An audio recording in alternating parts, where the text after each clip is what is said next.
मी निलेश धुरी जयनगर टाइम्समध्ये आपले स्वागत आहे। सध्या आपण कोकण दौऱ्यावर आहोत। आता आपण नांदगाव या गावी असून या ठिकाणी कोळंबा म्हणून एक प्रसिद्ध देवस्थान आहे, जागृत देवस्थान आहे।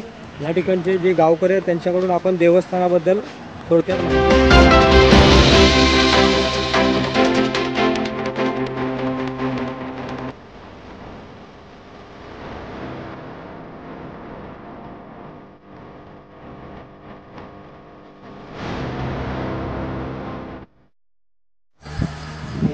कोळंबा जागृत देवस्थान आहे।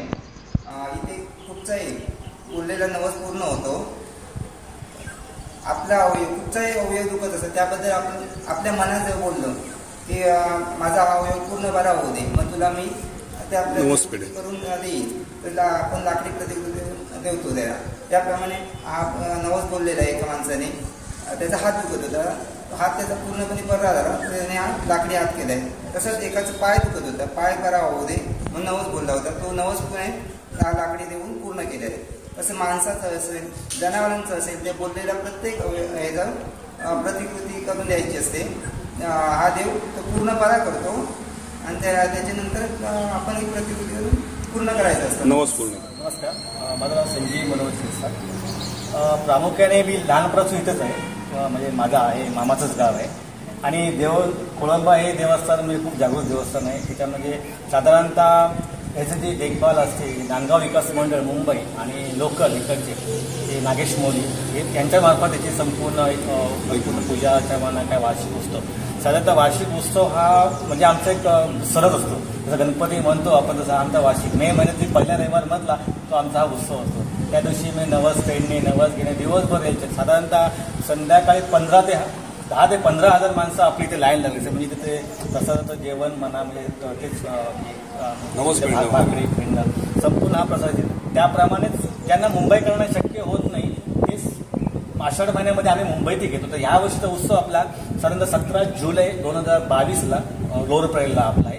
ते प्रतिमातच आम्ही कोळंबाचं एक प्रतिकृती करतो आणि त्या ठिकाणी संपूर्ण मुंबईकरांना आवाहन करतो की ज्यांना शक्य नाही त्यांचे नेवस फेडणे नेवस घेणे यामार्फत आपण हे उत्सव आम्ही साजरे करतो। म्हणजे आमच्या वैश्यगुरु श्री वामनाश्वर स्वामी यांचा चातुर्मास, जे आमचे मठाधिपती आहेत हळदीपूरचे, त्यांचा चातुर्मास हा सोहळा तो साधारणतः 13 जुलै ते 10 सप्टेंबरपर्यंत मुढे डोंगरी कणकवली या ठिकाणी होणार आहे। त्यातले आमचेही नांदगावचे एक वैशिष्ट्य समाज आहे, त्याच्यामध्ये पण आम्ही हरिहरीने भाग घेतो। त्यातला आम्ही श्रावण सोमवारी घेतले, त्या निमित्ताने म्हणजे सगळा वैशिष्ट्य समाज आमचा किंवा गाव आमचं एकत्र होणार आहे। तर त्यानिमित्ताने याही तुम्ही सोहळ्याचा आनंद घ्यावा अशी विनंती। मी म्हणजे सर्वप्रथम जयनगर टाइम्स मुंबई तुमचं मी प्रथम या ठिकाणी नांदगावात माझे स्वागत करतोय, कारण का बरीचशी चॅनल्स आहेत। कारण का प्रत्येक गावामध्ये काही ना काही वैशिष्ट्य असते, तिकडचे स्थानिक देवता असतात, काही स्थानिक चांगली जी जागा असतात ती परिचित होत नाही लोकांपर्यंत। परंतु तुमचा हा कोकण दौऱ्याचा उपक्रम अतिशय सुंदर आहे आणि आमच्या तर खूप खूप शुभेच्छा तुमच्या मागे। धन्यवाद दादा। आणि तुम्ही या ठिकाणी या नांदगावला आलात, सर्वप्रथम तुमचं स्वागत। आणि सर्वप्रथम आपण नांदगावचं सर्वात आपण जे नांदगाव थिएटर उतरलो जो मुंबईकर असेल तो पहिला जो दर्शन घेतो ते आमच्या देव कोळंबाचे श्री देव कोळंबा, एकंदर जागृत देवस्थान।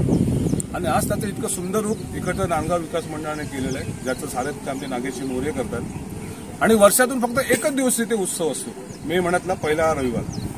त्या दिवशी ह्या उत्सवामध्ये जत्रेचं स्वरूप आलेलं असतं। इथे जवळजवळ 3-3.5 हजार कोंबड्या असतील, बकरे असतील, जे काही नवस लोकांचे असतील, जे काही यथाशक्तीचे नवस असतात ते या ठिकाणी फेडले जातात। इतकं जागृत देवस्थान श्री देव कोळंबा आहे। आणि कधी कधी काय होते, काही मुंबईकरांना या ठिकाणी येणं शक्य होत नाही मुंबईवरून इथे जत्रेला येणं, म्हणून एक प्रतिकात्मक देखील आपण एक जत्रेचं स्वरूप आपण मुंबईमध्ये करत असतो।